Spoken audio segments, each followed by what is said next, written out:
சாதி வந்து அது எப்படின்னா அது வந்து ஒரு பண்பாடாகவே அங்கே வளர்ந்துக்கிட்டு இருக்கு. ஒரு 20 வயசு பையன் வந்து 60 வயசு நபரை வந்து பேரை சொல்லி தான் அழைப்பான்.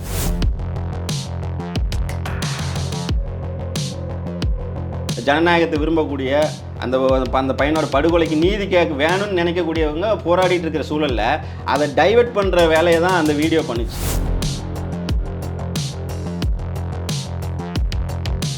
இது மாதிரி ஆணவ படுகொலையெல்லாம் நடக்காமல் இருக்கணும்னா அவர் ஒரு சிறந்த ஐடியா கொடுக்குறாரு. காதலிக்கவே கூடாது.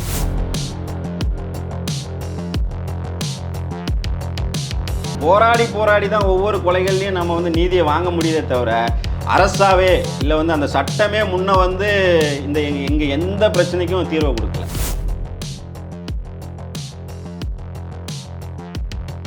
அவன் வெளியில் வந்தால் அவனை வந்து சமூகத்துக்காக ஒரு கொலை பண்ணிட்டான்ப்பா, சமூகத்துக்காக கேஸ் வாங்கினான்ப்பா இவன் அப்படின்னு அவனை பெருமையாக பேசுறதுக்கு ஒரு கூட்டம் வெளியில் காத்துக்கிட்டு இருக்கு.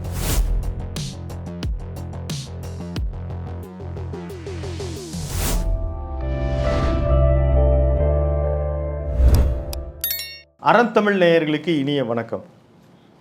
நெல்லை கவின் ஆணவ படுகொலை இது குறித்து பேசுவதற்கு விடுதலை சிறுத்தை கட்சியினுடைய ஊடகப் பிரிவைச் சேர்ந்த திரு சேர்மதுரை அருணாச்சலம் அவர்கள் இணைந்திருக்கிறார். சார் வணக்கம். வணக்கம் சார், இந்த ஆணவ படுகொலை அந்த பகுதியில் தான் நீங்கள் வந்து உங்கள் பள்ளி பருவத்திலேருந்து இங்கே வளர்ந்ததை நீங்கள் அங்கே தான் வந்திருக்கீங்க. அது மட்டும் இல்லை, இந்த சூழல் இப்போது கவின் ஆணவ படுகொலைக்கு பிறகு விடுதலை சிறுத்தை கட்சியினுடைய தலைவர் திரு தொல் திருமா அவர்கள் அங்கே அந்த பகுதிக்கு வர வரைக்கும் நீங்கள் அருகாமையில் இருந்து அந்த களத்தில் இருந்து பார்த்துருக்கீங்க. திரு தொல் திருமா அவர்கள் வந்த பொழுது அந்த களம் எப்படி இருந்தது? சார், இப்போது நான் ஆக்சுவலாக திருநெல்வேலி, நமக்கு திருநெல்வேலி தூத்துக்குடி, இந்த ரெண்டு பக்கமாக பார்த்திங்கன்னா அந்த சாதிய இறுக்கம் வந்து அவ்வளோ பயங்கரமாக இருக்கும். நான் வளர்ந்த பருவத்துலேயும் நான் சிட்டி சைடு வந்துட்டோம், நகரத்துக்கு வந்துட்டோம். ஆனால் நான் வளர்ந்த சூழல் வந்து இன்னும் மாறலை. சின்ன பையனில் நான் எப்படி பார்த்தனோ அங்கே சாதி வந்து அது எப்படின்னா அது வந்து ஒரு பண்பாடாகவே அங்கே வளர்ந்துக்கிட்டு இருக்கு. ஒரு 20 வயசு பையன் வந்து 60 வயசு நபரை வந்து பேரை சொல்லி தான் அழைப்பான். இப்போ நகரத்துக்கு வந்ததுக்கப்புறம் இப்போ எல்லாரும் சொல்கிறாங்களே சாதியெலாம் இப்போ எங்கே இருக்குது அப்படின்ட்டு. நீங்கள் அந்த மாதிரி இடங்களுக்கு போனால் தெரியும். இப்போ அதில் அதோட வெளிப்பாடு தான் இந்த மாதிரியான கொலைகள். அது ஒவ்வொரு குடும்பத்திலையும் அதை ஒரு பெருமையாக அவங்க வந்து பார்க்குற சூழலில் தான் பிள்ளைங்களை வளர்க்குறாங்க. இப்போ இந்த கவினோட கொலையில் கூட பார்த்தீங்கன்னா அந்த பையனும் சுஜித், அந்த கொன்ன பையன், வெட்டின பையன், அந்த சுஜித்தும் இந்த கவினுமே வந்து ரொம்ப மாமா மச்சான்னு பழகக்கூடிய சூழலில் இருந்திருக்கு. இப்போ நம்ம ஆமாம் இந்த மாதிரியான இந்த சாதிய உளவியலாக அங்கே ஒரு ஒரு ஒரு விஷயம் நடக்குது. அது இல்லாமல் எல்லா சமூகத்திலையுமே இந்த மாதிரியான சில்லறைகள் இருப்பாங்க. தனக்கான சாதி பெருமையை பேசக்கூடிய புத்திக்குள்ளே சின்ன சின்ன அமைப்புகளை வச்சுக்கிட்டு அங்கே அப்போ இதோட வெளிப்பாடு தான் இன்றைக்கி சாதியை பெருமையாக பேசுன்னு சொல்லக்கூடிய நபர்களால் வரக்கூடிய விளைவுகள் தான் இதெல்லாம். ஒரு எல்லா சமூகமும் நம்ம ஒன்றா இருப்போம். ஆனால் உன் வீட்டு பிள்ளையை நான் காதலிச்சா வெட்டுவேன் அப்படிங்கிற அந்த மனநிலையை நம்ம எப்படி எடுத்துக்கிறது? காதல் என்ன அவ்வளோ பெரிய குத்தமா? காதலிச்சா சரி, நீ பேசி உங்களுக்கு எங்களுக்கு செட் ஆகாது. அந்த பெண் அப்படி பார்த்தா ஒரு எந்த பெண் அந்த சமுதாயத்தை தாண்டி ஒரு பெண்ணை ஒருத்தர் வந்து அவர் வலியுறுத்துகிறார், ஒரு சைடு மட்டும் போய் அந்த பொண்ணை துன்புறுத்துறாரு அப்படின்னா அது யாருனாலும் நம்ம ஒரு தண்டனைக்குரிய. ஆனால் அந்த பொண்ணும் அந்த பையனும் கிட்டத்தட்ட 9-10 வருஷமாக அவங்க பள்ளியில் ஒருத்தருக்கு ஒருத்தர் நட்போட காதலோட பழகிருக்காங்கல்ல, உண்மையாக தானே பழகிருக்காங்க. இப்போ அந்த பொண்ணும் ஒரு வீடியோ போட்டுருச்சு. அந்த வீடியோ வந்து யாரும் போட சொல்லி போட்டுச்சா இல்லை வந்து அதுக்குள்ளே நம்ம அதுக்கு உள்நோக்கம் கற்பிக்க வேண்டாம். அந்த பொண்ணு தன்னோட அப்பா அம்மாவை காப்பாற்றுறதுக்காக ஒரு சூழலில் ஒரு வீடியோ போடுதுன்னு கூட வச்சுப்போமே. ஆனால் இறந்த பையனோட மனநிலையிலேருந்து நம்ம எப்போவுமே வந்து பார்த்திங்கன்னா சார், பாதிக்கப்பட்டவங்க பக்கம் நிற்கிறதுல தான் ஒரு ஜனநாயகம் இருக்குது, ஒரு அறம் இருக்குது. அந்த வகையில் தான் இந்த விஷயத்தெல்லாம் விடுதலை சிறுத்தைகள் கட்சி வந்து பார்க்கும். பாதிக்கப்பட்ட படுகொலை அது கொடூரமான கொலை. அதை எப்படி அதை நீங்கள் கூல்ட்ரிங்க்ஸ் குடிச்சிக்க வா மச்சான் அப்படின்னு சொல்லி கூப்பிட்டுட்டு போயிட்டு ஒரு இடத்துல வச்சு மிளகா பொடியை போட்டு அடித்து கொன்று இருக்காம்னா அப்போ அவனோட எவ்வளோ வன்மத்தை உள்ளே வச்சுருப்பான். அது தெரியாமல் ஒருத்தன் பின்னாடி ஏறி போயிட்டு இன்றைக்கி செத்துட்டான்ல. இது இந்த பொது சமூகம் வேடிக்கை பார்க்குது. நீங்கள் கொன்னவனை விட மோசமானவங்க இந்த பொது சமூகம், அதை வேடிக்கை பார்க்குது பாருங்கள். இப்போ லாக்அப் டெத்து, அண்மையில் லாக்அப் டெத்து நடந்துச்சு, ஒட்டுமொத்த தமிழகமுமே ரியாக்ட் பண்ணிச்சு. அப்பட்டமாக அந்த பையன் வந்து வாக்குமூலம் அப்படி தானே கொடுக்குறான். எங்கள் அக்கா வந்து பிற சமூகம், அதாவது வேற ஒரு சமூகத்துக்காரனை வந்து பேசுகிறது பிடிக்குது, எனக்கு பிடிக்கல, அதனால தான் கொன்ன அப்படின்னு வெளிப்படையாக பேசுகிறத வந்து இந்த சமூகம் அக்செப்ட் பண்ணிட்டு உட்காந்து. அந்த பெண் கொடுத்துருந்த அந்த வீடியோவில் கூட நம்ம திருமணம் சம்மந்தமாக பேச வாங்கன்னு சொல்லி கூப்பிட்டதுனால தான் அவங்க போனதாகும். இவங்கெல்லாம் ஒன்றா தான் உட்காந்து பேசிகிட்டு இருந்திருக்காங்க, போனதான் சார். இப்போ அந்த வீடியோவே பார்த்தீங்கன்னா அதில் வந்து நமக்கு ஏற்பு இல்லை. என்னென்னா ஒரு உயிர் போயிருக்கு. அப்போ அந்த குடும்பத்துக்கு நீதி கேட்டு இன்றைக்கி ஒட்டுமொத்தமாக ஒரு சில அமைப்புகளாக இருக்கட்டும், ஒட்டுமொத்த ஜனநாயகத்தை விரும்பக்கூடிய அந்த பையனோட படுகொலைக்கு நீதி கேட்க வேணும்னு நினைக்கக்கூடியவங்க போராடிட்டு இருக்கிற சூழலில் அதை டைவெர்ட் பண்ணுற வேலையை தான் அந்த வீடியோ பண்ணிச்சு. அந்த இதுலேருந்து திசை திருப்புறது தான், வேறு இன்னும் இல்லை. அந்த பிரச்சனையிலேருந்து இப்படி ஒரு கோணத்தை கொண்டு வைக்கும்போது அதை எவிடன்ஸ் கதிர் அவருக்கு வந்து ரொம்ப அதை தெளிவாக விளக்கியிருப்பார். அந்த அவர் அந்த களத்தில் பல வருஷமாக இந்த மாதிரியான தொடர்ந்து ஆணவ படுகொலை, அரசுமே பார்த்தீங்கன்னா இதில் ரொம்ப மெத்தன போக்கோடு தான் நடந்திருக்கு.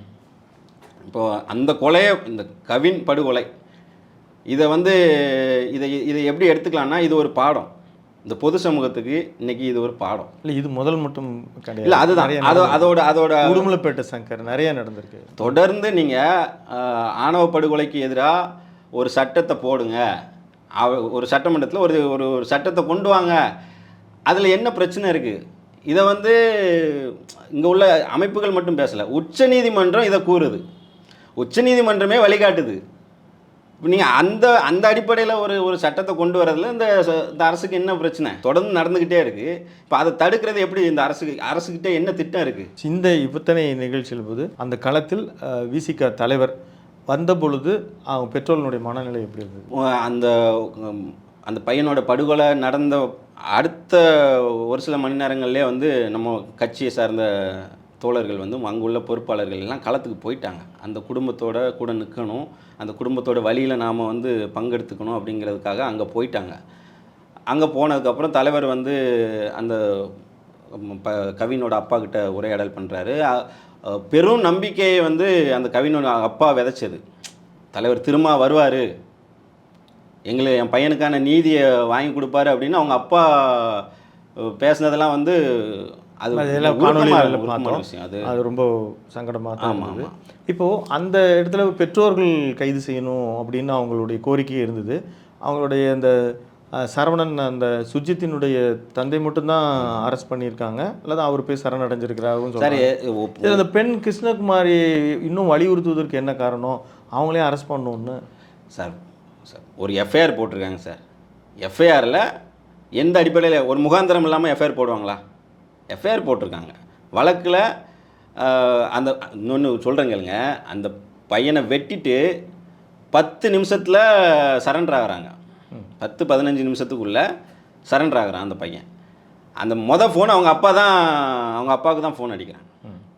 அப்போ இங்கே பொதுவாகவே திட்டமிட்டு தான் இதை பண்ணியிருக்காங்கன்னு தான் சொல்ல முடியும். நீங்கள் நம்ம வச்சு கூட கூட்டு போகிறோம். இப்போ நானும் அவனும் பழகுறோம், அதுதான். அப்போ அவங்க அப்பாவுக்கு கனெக்ஷன் இருக்கலாம். அந்த பெண்ணை அவங்க தாயாரை நீங்கள் அந்த பையனோட கிட்டத்தட்ட ஒரு 5-6 மாதம் அந்த சோசியல் மீடியாவோட பதிவுகளெல்லாம் பார்த்தீங்கன்னா தெரிஞ்சிடும். ஒவ்வொரு மாதமும் ஒவ்வொரு அருவாளை வச்சு போஸ்ட் போட்டிருக்கான். அருவாளை இப்படி வைக்கிறது அப்படி வைக்கிறது. அப்போ அதுவும் குறிப்பாக February 14th வந்து இன்னும் கூடிய விரைவில் வந்து இவர் ஏதோ சம்பவம் பண்ண போகிறாராம் அப்படிங்கிறத வந்து முன்னாடியே வந்து, அப்போது ஒரு வீட்டில் அப்பா எஸ்ஐ, அம்மா எஸ்ஐ, ஒரு ஒழுக்கத்தை, சுய ஒழுக்கத்தை இந்த ஒட்டுமொத்த சமூகத்துக்குமே கற்றுக் கொடுக்கக்கூடிய இடத்துல இருக்கிற காவல் நிலைய அதிகாரிகள், காவல்துறையை சார்ந்த நபர்கள், அவங்க ஒரு சாதி சார்ந்து இயங்கக்கூடாது. அவங்க பொதுவாகவே வந்து அவங்க இந்த இடத்துக்கு வந்ததுக்கப்புறம் எல்லாத்துக்குமே அந்த ஒரு விஷயத்தை கற்றுக் கொடுக்க வேண்டிய இடத்துல தான் பிள்ளைக்கு இப்படி ஒரு விஷயத்த அது தெரியாமல் இருக்குமா? தான் வீட்டில் ஒரு பிள்ளை வளர்க்குறோம், அந்த பிள்ளை வந்து இப்படி அருவாளை கையில் எடுக்கிறதும் சார், சும்மா ஒரு பர்த்டேக்கு ஒரு அருவாளை வச்சு கேக்கு வெட்டினா கைது பண்ணுறது சார் காவல்துறை. சொந்த பையன் வந்து இப்படி ஃபேஸ்புக்கில் இன்ஸ்டாவிலலாம் வந்து அருவாளை வச்சுட்டு போட்டிருக்கான். அப்போ அதை கண்காணித்து அவனை அப்போவே கண்டித்து. சரி, இப்போ வேற ஒருத்தர் ஒரு ஜாப்பில் இருக்காருன்னு வச்சுக்கோங்களேன், வேறு வாட்டர் போர்ட் டிபார்ட்மெண்ட்டில் இருக்காரு, வேறு இதில் இருக்காரு, அவங்க பையன்னா பரவாயில்ல. இப்போ இது வந்து ஒரு அதுதான் காவல்துறை சார். இல்லை. இப்போ அந்த காவல்துறை இப்போ பெற்றோரே ஊக்குவிக்கிறது ஒரு பக்கம்னாலும் அங்கே பணியாற்றக்கூடிய துணை வேறு ஏதாவது காவல் அதிகாரிகள் யாருமே சார், தென் மாவட்டங்களில் நீங்கள் காவல் ஒட்டு மொத்தத்திலே சார் காவல்துறையோட புத்தி வந்து சாதியாக தான் இருக்கும். ஒட்டு மொத்தமாகவே சொல்கிறேன். நீங்கள் தலித் ஒருத்தன் பாதிக்கப்பட்டு போயிட்டு கம்ப்ளைண்ட் கொடுக்க போனால் கம்ப்ளைண்ட் எடுக்கிறதுக்கு இங்கே காவல்துறை தயாராக இல்லை. காவல்துறையோட மெத்தனை போக்கு தான் சார் தொடர்ந்து இத்தனை சம்பவங்களுக்கும் இனியும் வரப்போகிற சம்பவங்களுக்கும் காரணமாக இருக்குது. இது எப்படி சார் தெரியாமல் இருக்கும்? தான் வீட்டில் ஒரு பிள்ளை வந்து அவங்க வீட்டில் கிட்டத்தட்ட 9-10 வருஷமாக அந்த பிள்ளை அந்த குடும்பமும் அதாவது எப்படின்னு சொல்கிறது, பள்ளி பருவத்திலேருந்தே 2 பேரும் விரும்பியிருக்காங்க. ஒருத்தர் அந்த பையன் பொண்ணு வீட்லேயும் தெரியும்னு வைங்களேன். அவங்க ட்ராவல் பண்ணியிருக்காங்க. அந்த பொண்ணு இந்த கவினோட வீட்டுக்கு வர்றது, கவினோட குடும்பத்தாரோட அம்மாவோட அப்பாவோட பழகிறது. ஏன் சம்பவத்தை அன்னைக்கு சம்பவம் நடக்கிறதுக்கு என்ன காரணம்? அந்த கவினோட தாத்தாவுக்கு உடம்பு முடியாமல் ஏதோ ஒரு வகையில் ஏதோ ஒரு சிகிச்சைக்காக அங்கே வராங்க, திருநெல்வேலிக்கு வராங்க. அப்போ அங்கே சேருங்கன்னு சொல்கிறதும் யார்? அந்த பொண்ணு தான் சொல்லி தானே. இந்த அளவுக்கு நெருக்கமாக இருந்த விஷயத்த அந்த பெண்ணை வந்து கண்டிக்க முடியாமல் சார் ஒரு இப்போ அந்த பொண்ணு வந்து மிரட்டலுக்கு உள்ளாயிருக்கா, இல்லை வந்து அந்த பொண்ணை ப்ரெஷர் கொடுத்து இந்த மாதிரி அதுக்குள்ளெல்லாம் நம்ம போகலை சார். நம்மளை பொறுத்த வரைக்கும் ஒரு பையனோட உயிர் போயிடுச்சு. அந்த உயிருக்கு சரியான நீதிங்கிறது என்ன? இப்போ என்ன கிடைச்சிருக்கிறதா நீங்கள் நம்புறீங்க? என்ன நீதி கிடைச்சி இது வரைக்கும்? இப்போ சடலம் தம்பி கவினுடைய ஒரு நல்லடக்கத்தை தாமதப்படுத்தி ஒரு நீதி கேட்டிருக்கிறதாக வந்தது. அப்படி குறைஞ்சபட்ச நீதி கிடைச்சிருக்கிறதா நம்புறீங்களா? இன்னும் நீதி வந்து மறுக்கப்பட்ட நீதியாக தான் நான் பார்க்குறேன். சரியான நீதினா அந்த குடும்பத்தோட கோரிக்கை என்ன சார்? அந்த குடும்பம் எங்களுக்கு நிதி வேண்டாம், நீதி கொடுங்க அப்படின்னு சொல்லி அவங்க அப்பா மண்டாடுறாரு. அந்த நீதி என்ன? அவங்க அப்பா அம்மாவுக்கு தெரியாமல் இது நடந்திருக்காது. அவங்க அப்பா அம்மாவும் இதில் குற்றவாளி தான். அவங்க அப்பா அம்மாவையும் கைது பண்ணுங்க. அப்போது தொடர்ந்து சமூக அழுத்தம் ஒன்று இருக்குது. தொடர்ந்து அரசியல் கட்சிகள், இப்படி அந்த பையனுக்காக போராடக்கூடிய கட்சிகள் எல்லாமே வந்து ஒரு அழுத்தத்தின் பேரில் ஒரு விஷயம் நடக்குது. அந்த சம்மந்தப்பட்ட 2 பேரையும் சஸ்பெண்ட் பண்ணுறாங்க. அவங்க அப்பாவை கைதும் பண்ணுறாங்க. சரவணன்கிற அந்த எஸ்ஐயை கைது பண்ணுறாங்க. அம்மாவை கைது பண்ண மாட்டேங்கிறாங்க. இப்போ அந்த குடும்பம் என்ன சொல்லுது? எஃப்ஐஆரில் அவங்க அம்மா பேரை சேர்த்துருக்கு. எஃப்ஐஆரில் சேர்த்த நபரை கைது பண்ணுறதுல என்ன தயக்கம் இந்த அரசுக்கு? இல்லை அவங்க அதுதான் எல்லாரோட கேள்வியும். அவங்க தலைமறைவாக இருக்காங்க சார். அந்த பெண் எடுத்துக்க முடியும். தலைமறைவுங்கிறது இப்போது ஒரு ஆல்ரெடி குற்ற பின்னணியில் இருக்கிறவன் ஒரு கொலையை பண்ணிவிட்டு எங்கேயோ ஓரமாக போயிட்டு தலைமறைவாக இருந்துட்டு ஏபி போட்டு வெளியில் வர்றதெல்லாம் கதை வேறு. சம்மந்தப்பட்ட காவல்துறையில் உள்ள நபர் தான் காவல்துறை. இப்போ நான் என்ன சொல்கிறேன் சார், அவங்க அம்மா குற்றம் பண்ணலை, அவங்க அம்மா குற்றவாளி இல்லை. உள்ளே போயிட்டு வந்து கோர்ட்டில் வழக்கை பார்த்துட்டு போக வேண்டியதானே? கோர்ட்டில் வழக்கு பார்த்துட்டு போக வேண்டியது. காவல் அதிகாரி இருக்குவீங்க, அவங்களுக்கு. அப்போது நாம் குற்றவாளி இல்லை சார். நான் குற்றவாளி இல்லை. நான் எங்கே வேணாலும் வாரேன். நான் அந்த பையனோட கொலைக்கு சம்மந்தம், எனக்கு அந்த சம்மந்தம் இல்லை. இன்வெஸ்டிகேஷன் நடக்க போகுது. முறையாக இன்வெஸ்டிகேஷன் பண்ண போகிறாங்க. சட்டத்தை நம்புகிறவங்க அதை செய்வாங்களா செய்ய மாட்டாங்களா? அந்த காவல்துறையை சார்ந்த நபர் தானே அவங்களுக்கு அது தெரியாதா? இப்போ ஏன் ஓடி ஒழியணும்? அப்போ இது வந்து இன்னொன்று, இந்த அரசுக்குமே வந்து ஒரு நெருக்கடி இருக்குது. இந்த அரசுக்குமே என்ன நெருக்கடினா, ஒரு பெரிய சாதியை நம்ம பயிற்சிக்கும் போவோம். அதாவது இப்போ அவரை இப்போ நீங்கள் அந்த பக்கம் பார்த்தீங்கன்னா சில சாதி அமைப்புகள் வந்து அவங்க பெற்றவங்களை கைது பண்ணக்கூடாதுன்னு சொல்லி போராட்டம் பண்ணக்கூடிய சூழல் உருவாகுது.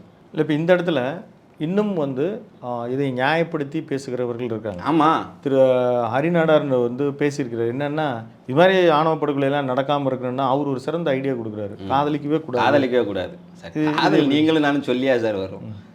அது இயற்கை சார். அதுவும் இல்லாமல் இந்த முதல்ல ஒரே ஒரு விஷயந்தான் சார், இந்த சமூகம் சாதியால் பின்னி பிணைஞ்சு தான் கிடக்கு. அப்போ இந்த சமூகத்திலேருந்து தான், இந்த பொது சமூகத்திலேருந்து தான், பொது சமூகத்தோட புத்தியே சாதியாக இருக்கும்போது இந்த சாதி புத்தி உள்ளவன் தான் அதிகாரத்துக்கு வரான். அப்போ அதிகாரம் வந்து மறுக்கப்பட்டவனுக்கு பாதிப்பு வரும்போது அதிகாரத்தில் இருக்கிறவன் தன்னோட வலிமையை மிக்க அந்த சாதியை பாதுகாக்கத்தான் நினைப்பானே தவிர ஒரு நாளும் பாதிக்கப்பட்டவனுக்கு நீதி வாங்கி கொடுக்கணும்னு நினைக்க மாட்டான். எப்படி நினைப்பான்?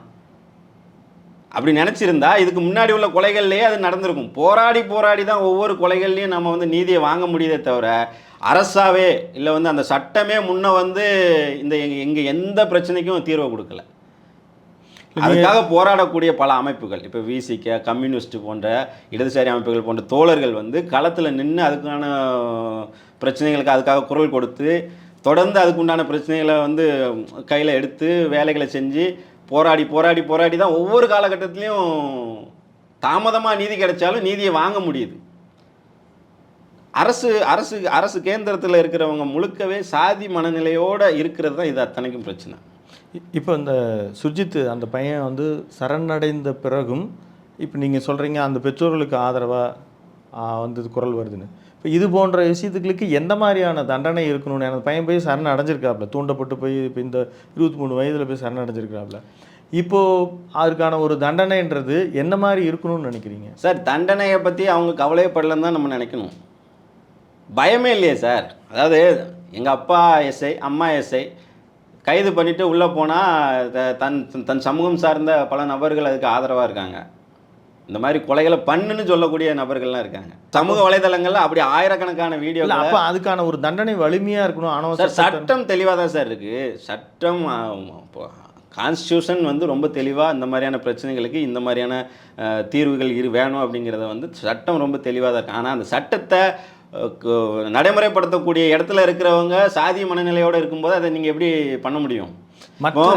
இப்போ நம்மளை மாதிரி நபர்கள் வந்து கோரிக்கை வைக்கிற இடத்துல தானே இருக்கோம். கோரிக்கை வச்சுக்கிட்டே தான் இருக்குமே தவிர. நீங்கள் இப்போ கொஞ்ச நேரத்துக்கு முன்னால் குறிப்பிட்டீங்க தம்பி அஜித்தினுடைய அந்த லாக்அப் டெத்துக்கு எல்லா கட்சிகளும் எல்லா அமைப்புகளும் குரல் கொடுத்தாங்க. ஆனால் இந்த விஷயத்தில் ரொம்ப குறைவாக இப்போ இதற்காக அந்த ஒடுக்கப்பட்ட மக்களுக்காக குரல் கொடுத்து கொண்டிருக்கிற அவர் விசிக தலைவரோ அல்லது ஒரு ஜான் பாண்டியனோ அல்லது வந்து மார்க்சிஸ்ட் கம்யூனிஸ்டோ இவங்க தான் பேசிகிட்டு இருக்காங்க. ஆளுங்கட்சியில் இருக்கிற கூட குரல் குறைந்து ஒழிப்பதாக தான் தெரியுது. எப்படி சார்? தென் மாவட்டங்களில் மட்டும் இல்லை சார், வட மாவட்டங்கள்லையுமே இப்போ என்ன, நான் ஒரு இயக்கம் சார்ந்து இயங்குகிற நபர். நான் கடந்த ஒரு 10 ஆண்டுகளாக அரசியல் களத்தில் பயணிச்சுட்டு இருக்கிற ஒரு நபராக நான் யோசித்தது, இந்த சமூகத்தில்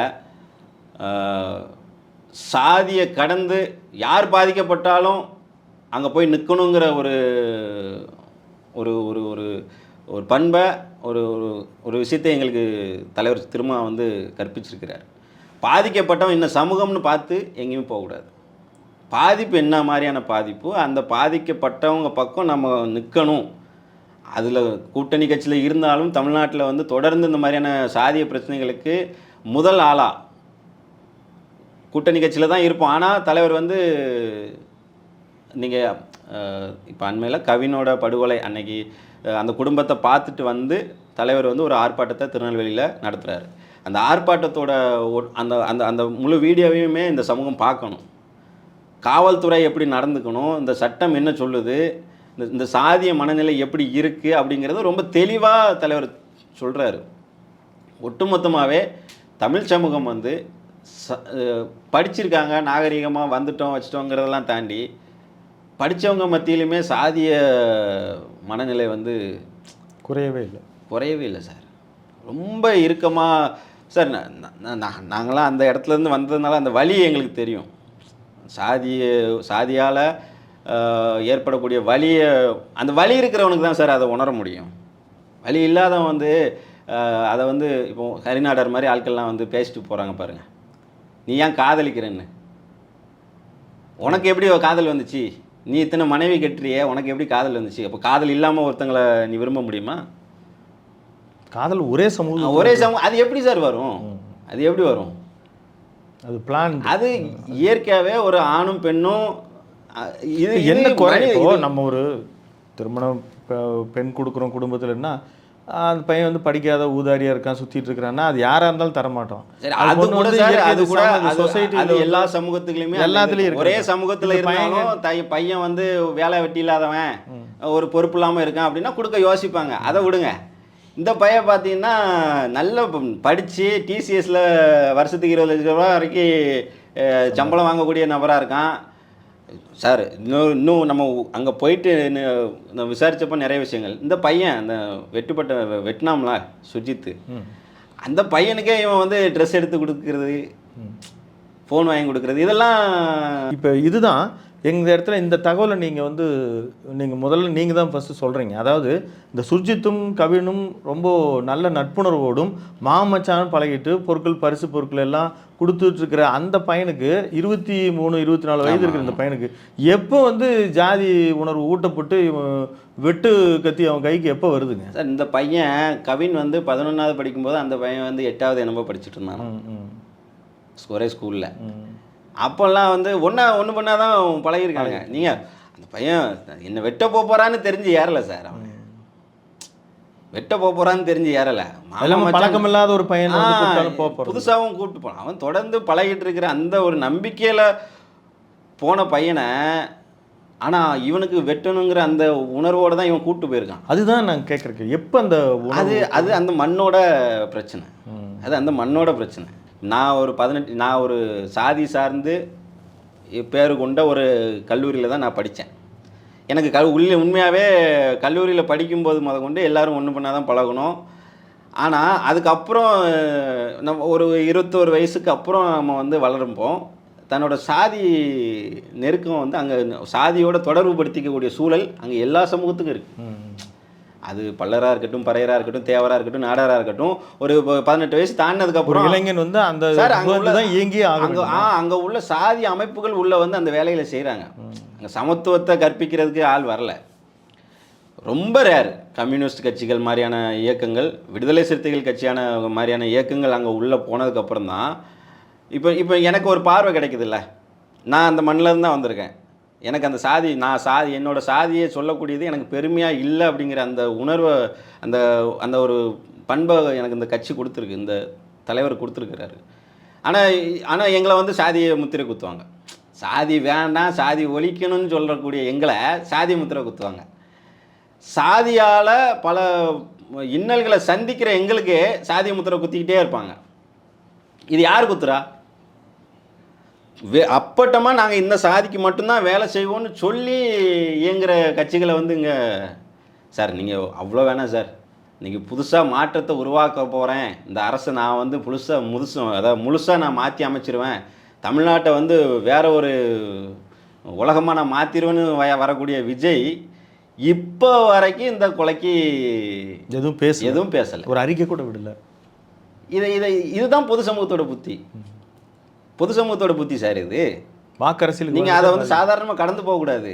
நீங்கள் ஆளும் திமுகவாக இருக்கட்டும், அதிமுகவாக இருக்கட்டும், எல்லா பிரச்சனையுமே ஓட்டோட கனெக்ட் பண்ணுறாங்க. தேர்தல் நேரம் வரும்போது அந்த பிரச்சனைக்காக நம்ம நிற்கலைன்னா அப்போ இவங்க இந்த சமூகம் நம்மளை கோச்சிக்கும். இப்போ என்ன பிரச்சனை? தேவர் சமூகம் தென் மாவட்டங்களில் பெரும்பான்மையாக இருக்காங்க. தேவர் சமூகத்தில் வந்து ஒரு ஒரு ஓட் பேங்க் அங்கே இருக்குது. அது பாலா போயிடக்கூடாதுல்ல.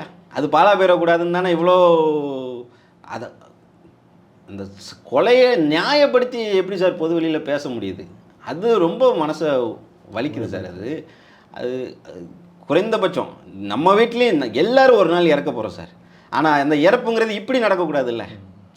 அந்த பையன் என்ன தப்பு பண்ணிட்டான்? இந்த சமூகத்தில் காதலிச்சது தப்பா அப்படிங்கிறது தானே இப்போ நம்ம கேட்க தோணுது. காதலிச்சா தப்பா? காதலிச்சா அதை கொன்னுட்டு நான் தான் கொன்னேன் அப்படின்னு சொல்லி போயிட்டு வெளிப்படையாக அவனுக்கு அந்த தைரியத்தை இந்த சமூகம் கொடுத்துருக்குல்ல, அந்த சமூகம் கொடுக்குதில்ல. அவன் வெளியில் வந்தால் அவனை வந்து சமூகத்துக்காக ஒரு கொலை பண்ணிட்டான்ப்பா, சமூகத்துக்காக கேஸ் வாங்கினான்ப்பா இவன் அப்படின்னு அவனை பெருமையாக பேசுறதுக்கு ஒரு கூட்டம் வெளியில் காத்துக்கிட்டு இருக்கு. நீ தான் ஏன் சாதி பெருமையை காப்பாற்றிட்ட, நீ சாதி பெருமையை அப்படி தூக்கி நிறுத்திட்டியா?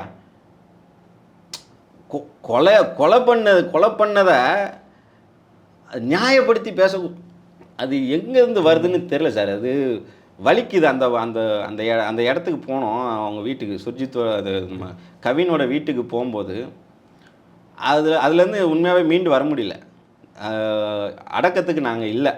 அடக்கத்துக்கு முத நாள் அந்த மார்ச்சரி வரைக்கும் தலைவர் திரும்ப போய் பார்க்க போனார். அப்போ வரைக்கும் நம்ம கூட இருந்தோம், பார்த்தோம். அடக்கத்துக்கு மறுநாள் வந்து ஆமாம் நம்ம ஆர்ப்பாட்டம் முடிச்சுட்டு நம்ம வந்துட்டோம். அந்த அடக்கம் வந்து அரசு தரப்பில் வந்து அமைச்சர் நேரு, கனிமொழி இவங்க போயிட்டு பண்ணியிருக்காங்க. அந்த அந்த காட்சியை வந்து அவங்க அம்மா கதறி அழுத காட்சியை வந்து உண்மையாகவே ஜீர்ணிக்க முடியல. இந்த சமூகம் வெக்கி தலை குனியணும். இந்த சம்பவம் மட்டும் இல்லை சார், வேங்கை வயல் பிரச்சனையை நீங்கள் எடுத்துக்கிட்டிங்கன்னா அதெல்லாம் வந்து ஒரு பொது சமூகம் இன்னும் அமைதியாக காத்துட்ருக்கேன். பாதிக்கப்பட்டவன் மேலேயே பழியை போடுறது அது எவ்வளோ பெரிய பாவம். பாதிக்கப்பட்டவன் மேலேயே பழியை போட்டுக்கிட்டு இருக்கீங்க நீங்கள். சோசியல் மீடியாவில் பார்த்தீங்கன்னா தெரியும். இப்போ இந்த கவின் மேலேயுமே வந்து கவின் பேர்லேயுமே வந்து பல அவதூறுகளை பரப்பக்கூடிய விஷயம் நடந்துட்டு தான் இருக்குது. அது யார் பண்ணுறா? படித்தவன் தான் பண்ணுறான். இங்கே சாதியாக அப்படி நீ இன்னார் கூட பழகக்கூடாது, இன்னார் கூட பழகக்கூடாது, இன்னார் கூட பழகக்கூடாது, அப்படி பழகுனா தனக்கான இது வந்து ஒட்டு மொத்தமாக இப்படி இருக்காங்கன்னு நம்ம சொல்ல முடியாது. அதே சமூகத்தில் அந்த சுர்ஜித் அந்த பையனோட சமூகத்தை சேர்ந்த பல நபர்கள், பல நண்பர்கள் எனக்கு இருக்காங்க. சின்ன வயசுலேருந்து நம்ம பழகிருக்கோம். எல்லா சமூகத்திலையுமே எல்லாரும் சாதி வெறியோடு இல்லை. ஆனால் சாதிய அமைப்புகள் அங்கே போயிட்டு இந்த வேலைகளை செய்கிறதுனால 18 வயசுக்கு ஆனதுக்கப்புறம் அந்த பையனை வந்து அருவாள் எடுத்தால் குத்தமே இல்லைங்கிற அந்த மனநிலைக்கு சார் ஒன்றும் இல்லை சார். 10 நாள் என்ன உள்ளே இருப்போம், வெளியில் வந்தால் அதுக்கப்புறம் கேஸ் அது பாட்டு குறைந்தபட்சம். இப்போ இந்த 4-5 நாள் அவங்க வீட்டில் போராடினாங்கல்ல, அது ஏன்னா அந்த பாடியை வாங்கிட்டு அடக்கம் பண்ணுறது ஒரு விஷயம், என்றைக்குனாலும் அது செஞ்சு தான் ஆகணும். அதை பண்ணிட்டாங்க. அந்த 4 நாள் போராட்டத்தோட வீரியம் தான் இன்றைக்கி. இதுக்கு முன்னாடி நீங்கள் பார்த்துருக்கீங்களா? உடனே வந்து பணம் வாங்கிக்குவாங்க, இது பண்ணிப்பாங்க, பேச வச்சுருவாங்க. இன்றைக்கி இந்த SC/ST ஆணையம் போகுது, அவங்க போயிட்டு இப்போ இந்த ஒரு விஷயத்துக்காக தான் சார் தொடர்ந்து தமிழ்நாட்டு அரசை வந்து விடுதலை சிறுத்தைகள், இடதுசாரி அமைப்புகள், அப்புறம் சார் இதில் இன்னொன்று நான் முக்கியமாக சொல்லணும் சார், இந்த திராவிட ஐடியாலஜிகளோடு பேசக்கூடிய, இப்போ நம்ம திராவிட அரசியலை பேசுகிறோம், நம்ம எப்படியான சாதி ஒழிப்புலேருந்து அதை பேசுகிறோம். சமூக நீதி வந்து எல்லாருக்குமான ஒரு நீதியாக இருக்கணுங்கிற அந்த இதுலேருந்து பேசுகிறோம். இந்த திராவிட அரசியலை பேசக்கூடிய நபர்கள் வாய்மூடி மௌனிக்கிறது வந்து அக்செப்ட் பண்ணிக்கவே முடியல. இது எப்படி முடியுது? நீங்கள் ஒரு ஐடியாலஜிக்கலாக என்ன நீங்கள் உடனே உங்கள் கை நீள வேண்டாமா? இந்த மாதிரியான பிரச்சனைகளுக்கு உங்கள் கை அங்கே நீள வேண்டாமா? அவங்க அந்த பாதிக்கப்பட்ட குடும்பத்தோட கண்ணீரை துடைக்க வேண்டாமா? அது அமைதியாக கடந்து போகிறது இருக்குல்ல, அது பெரிய வலியை கொடுக்கு. அதனால தான் தொடர்ந்து அவர்கள் வந்து சட்டசபையில் வந்து இதுக்கான தீர்மானம், தனி சட்டம் வேணும். தனி சட்டங்கிறதும் அவர் வந்து தலைவர் வந்து வெறுமனே தமிழ்நாட்டுக்கு மட்டும் கேட்கல, ஒட்டுமொத்த இந்தியாவுக்குமே ஒன்றிய அரசு இதை கொண்டு வரணும் அப்படிங்கிறாரு. ஆக்சுவலாக அரசுங்கிறதே இந்தியாவை பொறுத்த வரைக்கும் ஒன்றிய அரசு ஒரு திட்டத்தை கான்ஸ்டியூஷனில் கொண்டு வந்து அது அப்படி நடைமுறைப்படுத்தணும். இது ஒட்டுமொத்தமாக தமிழ்நாட்டுக்கு மட்டும் இது பிரச்சனை இல்லை, எல்லா மாநிலத்திலையுமே இந்த பிரச்சனை இருக்குது. சாதியால், நிறத்தால் இப்படி ஒடுக்கக்கூடிய எல்லாருக்குமாகவும் ஒரு ஒரு ஒரு ஒரு தனி சட்டம் வேணும். இப்போ வன்கொடுமை தடுப்பு சட்டம் இருக்கிற மாதிரி ஆணவ படுகொலைக்குன்னு ஒரு தனி சட்டம் வேணும். அப்படிங்கிறதுல வந்து இனி அது வரும்னு நான் நம்புகிறேன். அதுக்குண்டான போராட்டங்களும் முன்னெடுக்கப்பட வேண்டும். அது ஒரு துரதிர்ஷ்டம் தான். தம்பி கவினோட கொலை வந்து அதுக்கு ஒரு தூண்டுகோலாக தான் இருக்கும். இந்த மாதிரியான தமிழ்நாட்டில் அதுக்குண்டான சட்டத்தை இயற்றுறதுக்கு தொடர்ந்து இடதுசாரி அமைப்புகளும் சரி, விடுதலை சிறுத்தைகளும் போராடும். இந்த களத்திலிருந்து வந்து எங்களுக்கு உடனடியாக வந்து ஒரு நேர்காணல் தந்தமைக்கும் கருத்து பதிவுக்கும் நன்றி. இன்னொரு சந்தர்ப்பத்தில் நன்றி சார். நன்றி. நேயர்களை தொடர்ந்து இணைந்திருங்கள். அறம் தமிழ். நன்றி, வணக்கம்.